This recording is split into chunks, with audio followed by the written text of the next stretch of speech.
Thank you very much for having me. I am going to temporarily take over the screen and walk you through a little update about where we are, kind of what we've learned from last year and are transitioning to for the next couple of years. So let us go. You should be seeing my slideshow there. You can give a shout out if you're not.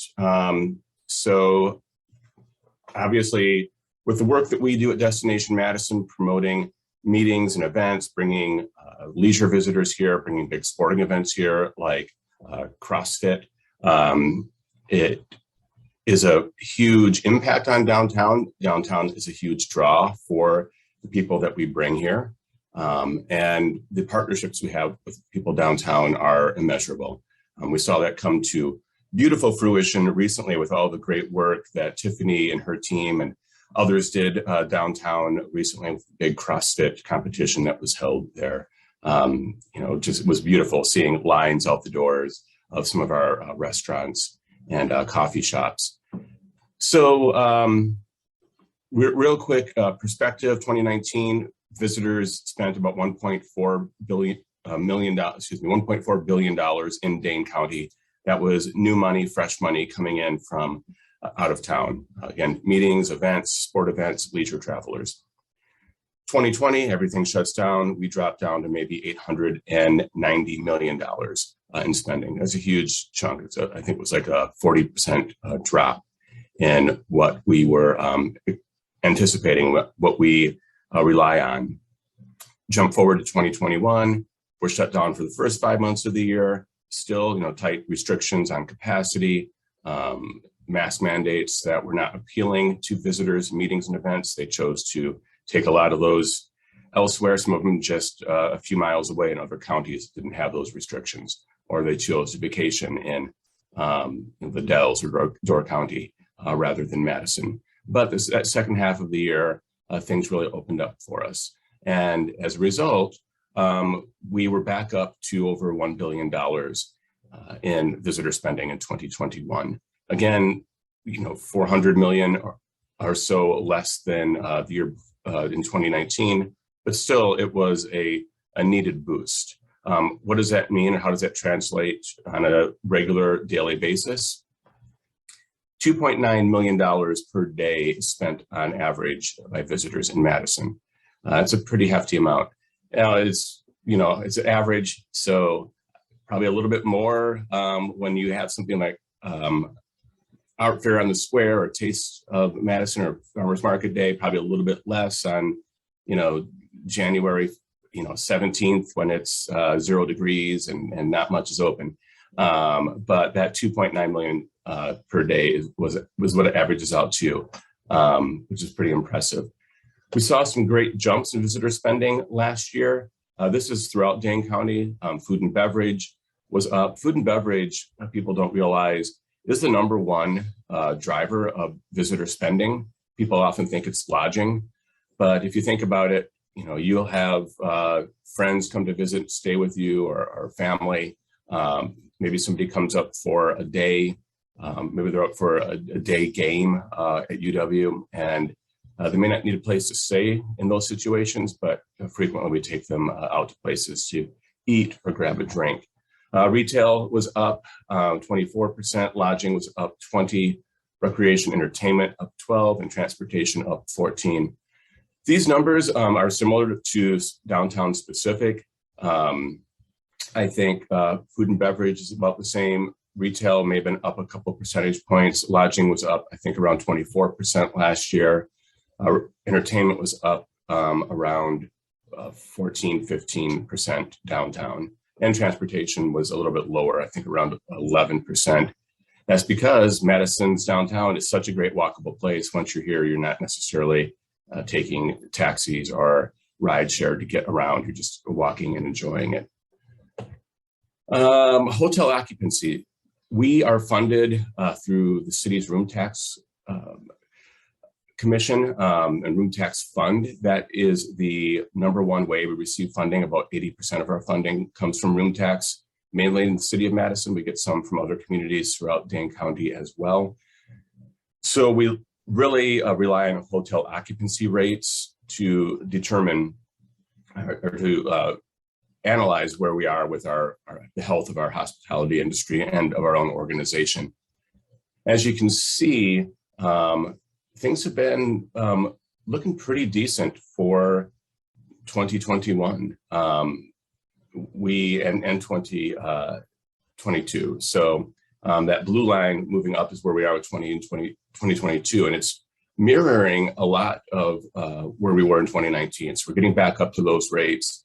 Of course, that means more room tax funds us, funds places like the Overture Center, Monona Terrace. It goes into the general fund, provides some great tax assistance and relief for residents in the form of services. So it's not that residents receive direct money from the room tax fund, but you'll see that maybe it goes into the general fund for parks or for policing or for other areas, which residents from having to put into that money for those services. So very healthy room tax, which is what we like to see. We hope that occupancy continues to rise. So what did we do to rebound a little bit, particularly when meetings and events were down so much? We lost, I think, 79 events in 2020. I think we lost around 40 or 50 in 2021. These are huge economic impacts. So we had to shift a lot of our efforts to get people here to stay in Madison and spend in Madison. We expanded our drive market outreach, both for marketing and for public relations, to a 400 square mile radius from, I think it was around 250 miles. So, you're starting to get into Nebraska, deeper into Minnesota, Indianapolis, even touching Ohio. And we saw some good increases from that drive market throughout last year, and are still seeing it this year. With the high price and the unpredictability of air travel, even though gas is high and we have inflation, it's still cheaper to put a family of 5 into a car and drive 200, 300 miles for a getaway than it is to fly them somewhere. One of the ways that we reached out to this market was we created marketing personas, people that through research that was done with our partner, our official agency of record, Shine United, also located downtown, identified the types of people who like to visit Madison. Active adventurers, active Alex we have there. That's somebody who comes with his or her family. Solo also might come with a group of friends, but they like to be active. Same thing with the lively Logan. That's more of that couples group. A relaxed Randy, a little bit older demographic, maybe a little bit more money to spend, a little bit more time to spend. And then progressive PJ, that is a new area that we focused in. Young, socially conscious travelers who are choosing destinations based on the political and social vibe of the destination. And maybe they come here to enjoy the city. Maybe they find a day to volunteer with an organization here. They're really socially conscious with the way they travel. So that's what we did to reach out and kind of the types of ads we would put together to connect with those audiences. We did a lot of different outreach, much more aggressive outreach than we've ever done in terms of marketing. We threw a lot of money into marketing. We had $1 million ARPA grant that we received through the state of Wisconsin that we were fortunate to obtain, and all that money went into marketing. Just get Madison in front of people, print, digital, email, whatever it might be, get people here.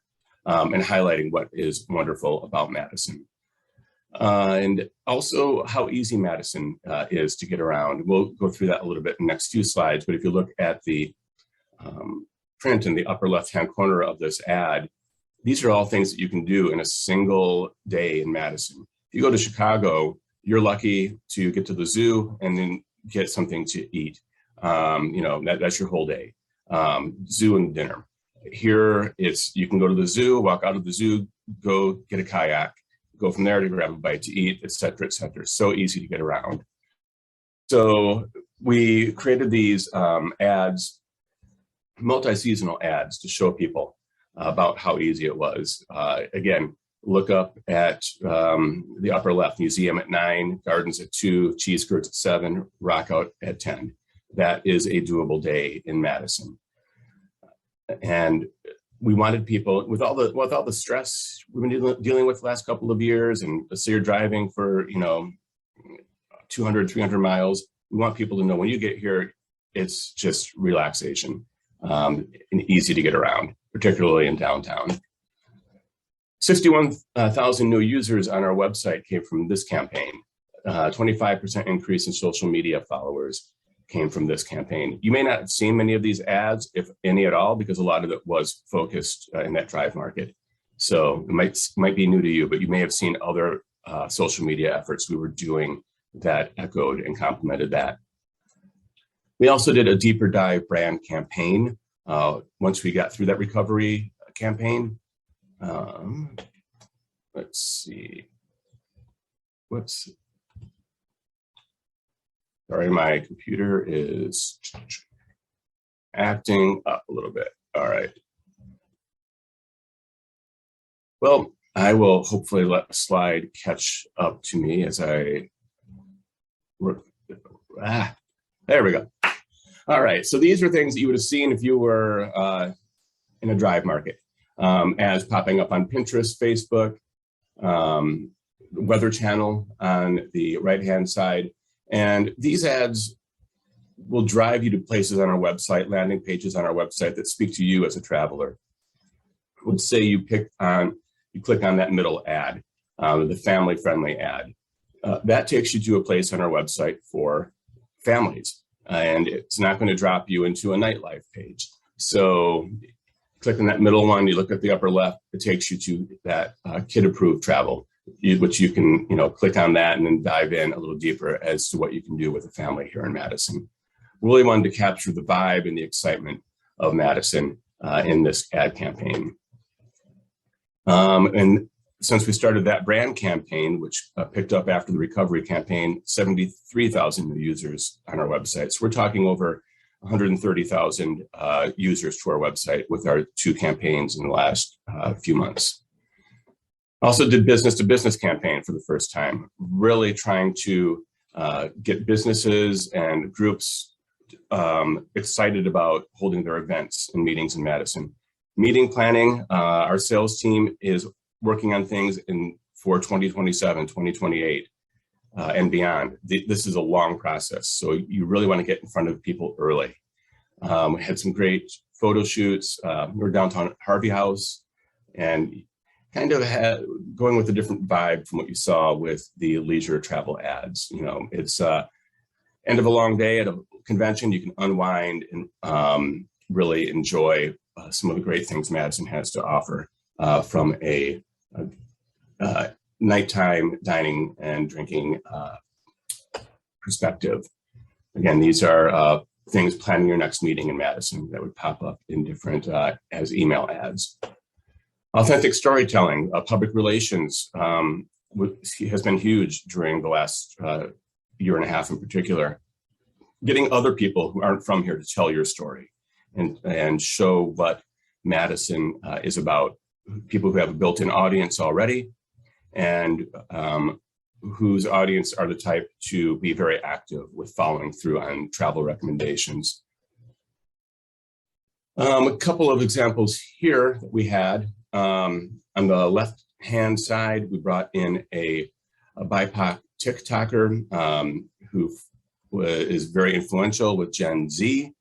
She had a fantastic time deep diving into Madison, everything from Garver Feed Mill to the Union. Great time at concerts on the Square, the Capitol, just very influential, and has done a couple of additional social media posts beyond what we anticipated. So some great video that she did on YouTube. So that was a huge impact. The middle picture, our lakes, huge asset that we have. And we like to, when we can't bring a travel writer to everything we have to offer in Madison, we try to bring what we have to offer to the writer. So in this particular case, we took a boat from Capital Boat Club and took them around Lake Mendota, getting cheese from Fromagination, mustard from the Mustard Museum, and gave them a Madison experience out in the lake that that was unique, but still accessible for visitors and for residents.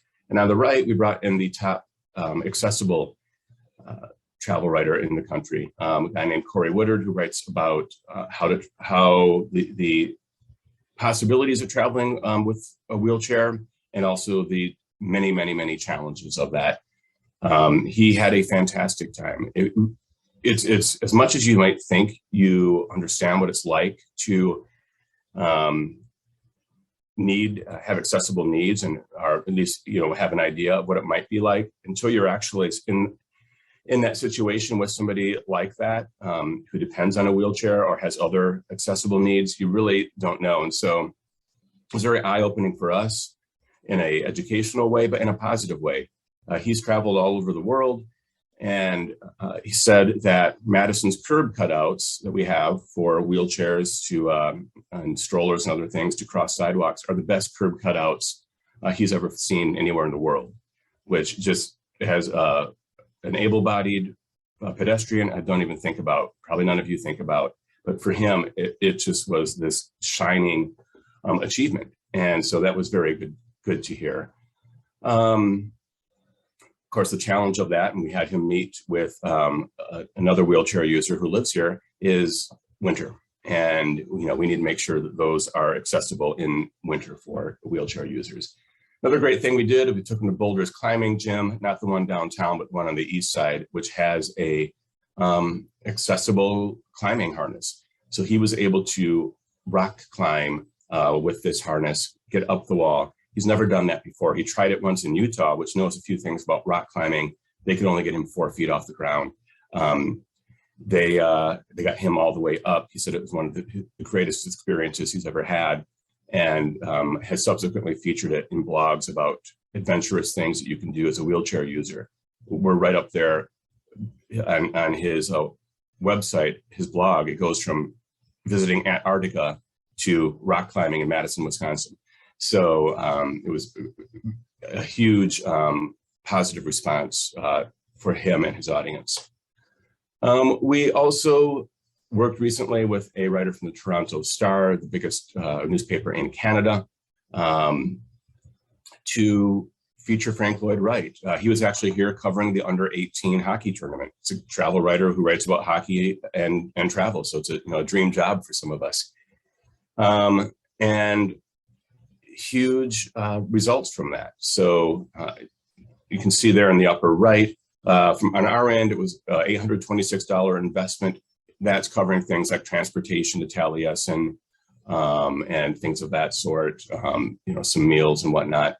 But that investment turned into nearly $40,000 in equivalent media value for the coverage and 2.5 million impressions. So we can really amplify a lot with very little investment for PR.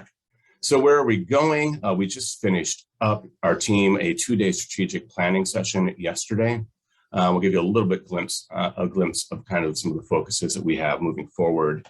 DEAI has been basically the centerpiece of all that we have been doing the last year or so. And not just, you probably saw some diverse people in our ads and whatnot. That's important for sure, but that's something that you can do without having deep intentionality behind it. Some destinations do that and get called out on that. That's not where we are as an organization or as a community. So our team has been working with Step Up on an equity accelerator, going a deep dive into understanding and learning about our own individual biases and how we can work through those and kind of approach things from a more open DEAI perspective.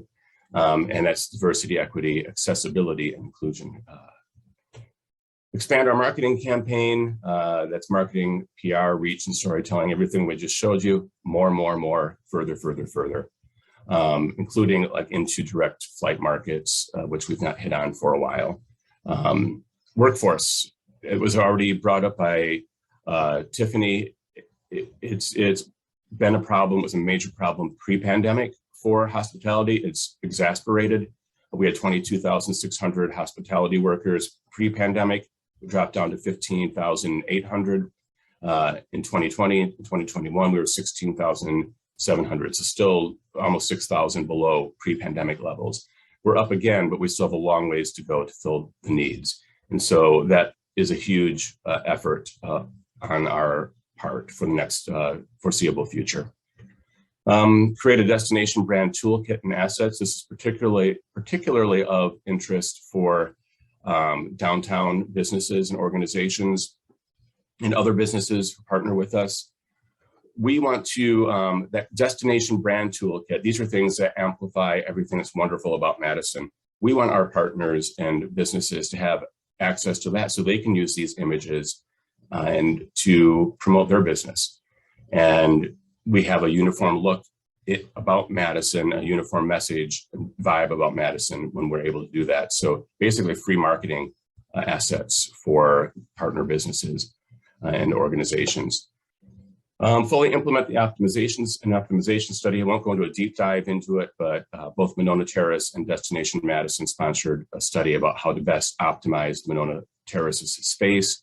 Got some great recommendations about that.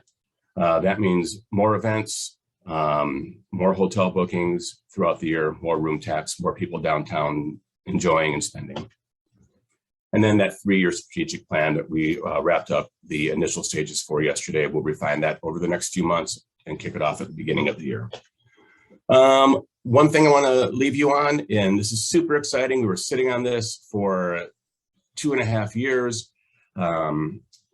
Things kept getting pushed back, but the Public Relations Society of America Travel and Tourism Conference is happening in Madison in June of next year. That is 300 plus travel PR professionals from throughout North America, people who have my job, represent destinations around the country and Canada and other places in North America. And 20 to 30 top tier travel media. We're talking CNN, BBC Travel, National Geographic, New York Times. They'll be here for this conference. They'll be downtown experiencing life in Madison on a summer's week. So we're super excited about that. We are starting to put together some planning for that. We really want downtown to be a shining jewel during that time. It always is anyway, but how can we shine that up even more for that visit? Because these travel professionals will be posting like crazy on their own channels. They have dozens of media who follow them. It's a great amplification opportunity for Madison. And with that, I thank you for your time, and I will open it up for questions.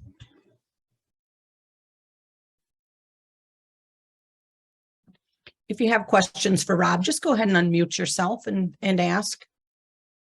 I'll kick it off while we're waiting for others. I noticed you had said you expanded your reach to 400 miles. I'm curious why and what prompted that.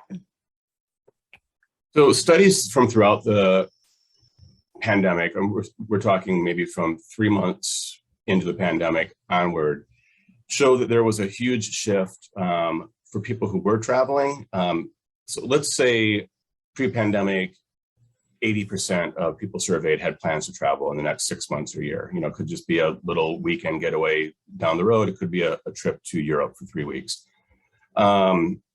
What we found is, let's say in May, June of 2020, maybe 40% of people were willing to travel, 30%. But of that 30%, 95% of the travel they wanted to do was drive market travel, because if something went really bad, they wanted to be able to get home. That drive market travel throughout the pandemic, particularly with challenges getting in and out of different countries, continued to be a focus. That domestic drive market, it still continues to be a strong focus, even in with the inflation in gas. And so We expanded that direction because we knew people in there wanted to go places. They didn't want to go super far. So let's bring them to Madison. That makes sense. That's great. And thanks to you guys. What a great presentation. You guys do a great job of deep diving. I love it. Thank you so much. Go ahead. I think someone. Yeah, I saw a question out there somewhere.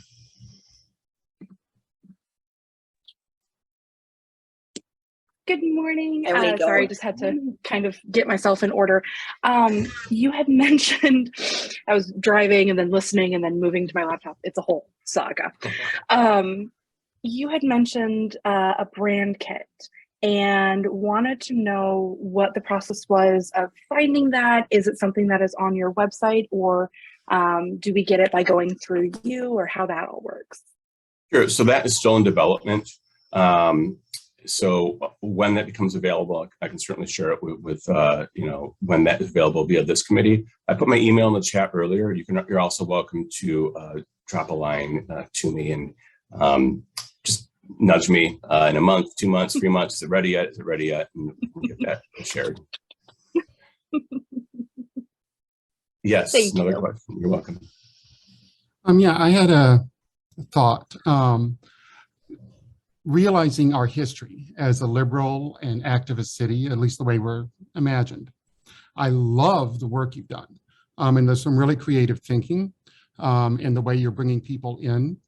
But I wonder if we can capitalize on that for the social activism and economic activism that we are thought of as having, but are often falling short on, with bringing in ways to uplift BIPOC and LGBTQIA+, and specifically trans folks in any of these events, and centering booths or vendors or people, like for that PR conference, to have BIPOC vendors and LGBTQIA support loud and in the center could be amazing as a bit of outreach that Madison too often falls short on. So again, this has been really powerful what you're doing. So thank you. Yes, you're very welcome. And again, that is a focus of ours.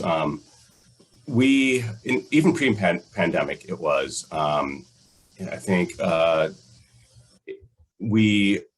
like pre-pandemic in 2019, there was a focus on Latina travel writers. So kind of the top travel writers in the Latina community, particularly specifically women. There's a great group of them that we had come in.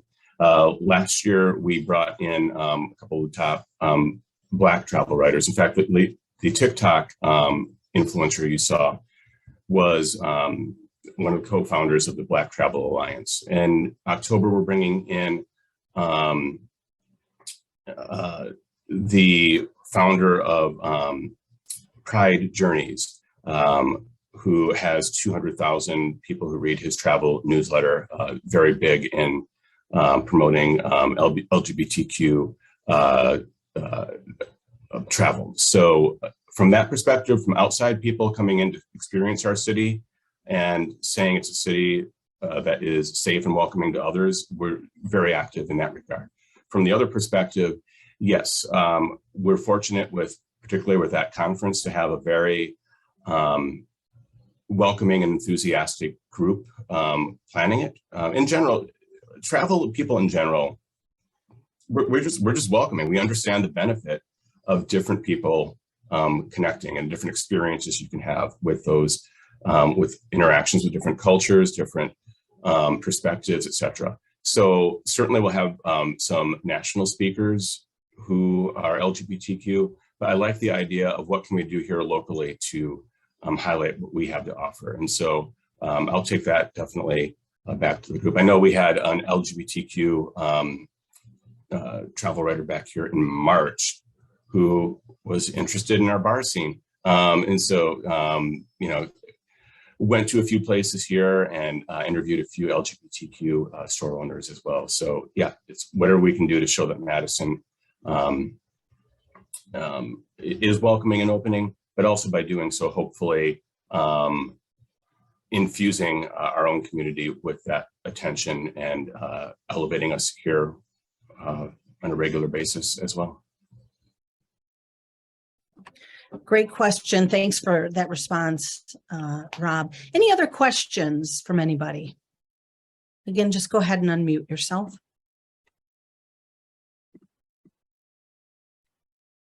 All right, not seeing any, and Rob did put his email in the chat, so if you want to reach out to him directly, please do so. And by the way, congratulations. This is the first time I've seen you since you are a newlywed. Congratulations to you and your bride. Thank you very much. Yes, married in downtown Madison. So there you go. And why not, right? Why wouldn't you? Where else would you go? Exactly. Awesome. Thank you so much for a great presentation. And again, if you have questions, if you have any follow-up, please reach out to Rob and our wonderful partners at Destination Madison. Appreciate you guys so much. All right. Thank you very much. I need to hop off. And again, my email's in there. So thanks a lot, Peggy, and everyone. Have a good day. Take care. You. Bye. All right. And again, just a reminder, we have our breakfast tomorrow. If you scroll up to the top of the chat, you'll see the link to register the annual celebration, September 19th. The link is all the way at the top to register for that. And then we'll meet again next month, September 28th at 8 a.m. Just for your calendar's sake, we'll plan to meet virtually for September. And then once we get, folks have been kind enough to message me and email me during this meeting to let me know their preference. We'll look at October and see what the majority wants to do, and we'll move forward from there. Anybody else have any updates they want to share before we sign off? All right. Just a quick one for us. Sure. Sorry, I didn't mean to cut you off. No, please Trying go. to find that unmute button quickly. No enough. worries. It's very hard. So I just wanted to put it out there. We at Bricks have just started a YouTube channel. We have been blessed enough that all of our offices are filled, and we're able to have that safety and ability to do something fun and creative to not only help our members currently, but also attract new members, and also kind of give a vibe of what working downtown can be like. So it is brand new. It is a little rough, so don't judge us yet, but we'd really, really appreciate if you would go and check us out, maybe share it, maybe comment, maybe like it. We're at the stage right now where we see one comment and it makes both of our days. So I will try and find that link and put it in the chat, but I really would appreciate you guys just checking it out for us. Awesome. Thanks for sharing that. And she's our neighbor at 30 on the square. So great to see you. All right, everyone, unless there's anything else from anybody, we will look forward to seeing you tomorrow morning at the breakfast, at the annual celebration, then again next month for on the 28th for our quality of life meeting. Have a great day, everyone. Thanks.